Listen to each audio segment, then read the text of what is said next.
Hi, I'm Lorraine, and I'm going to be mixing some ink for a custom order. My supplies today are copper, brown, and red ink, a brayer, which is an ink roller, plexiglass, and a palette knife, paper, and a print block. The first attempt, I'm using Speedball copper ink.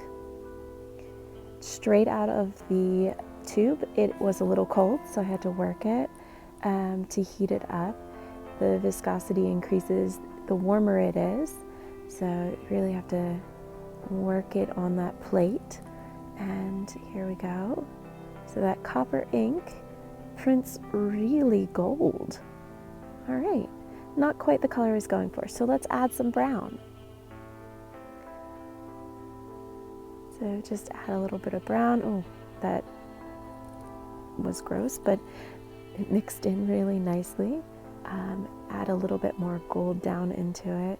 You see I tapped up there to grab some gold on the roller. And let's see how this one prints. It's a very juicy print, so it lost a little bit of detail, but it wasn't quite deep enough. Third attempt, Speedball ink, copper brown plus red, then more copper because the red was super intense, and I put a little more than I wanted to on my plate. Look at that. Oh, that's a lot of red. All right, so mixing it in, I start with the roller and then I switch over to the palette knife because the palette knife will dig up everything off of the plate and make sure that I'm getting a very clean mix. You want it to be thorough, so you do a lot of folding and scraping and stretching it. It also keeps it moving, which will allow it to go onto your block really nicely.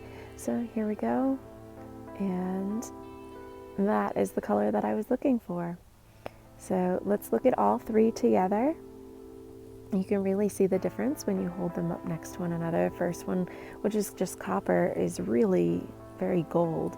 Then you add the brown, and that brought it down a bit. It's more of a brass tone, which is lovely. But Sienna, the pupper in this piece, she is a copper girl. And look at that, she's beautiful. That is exactly the color I was hoping to get, and I'm very pleased. Thank you so much for joining me. Have a great day and keep printing. If you'd like to connect with me more, visit LorraineandWildArt.com, Instagram, Facebook, or TikTok. Lorraine and Wild Art.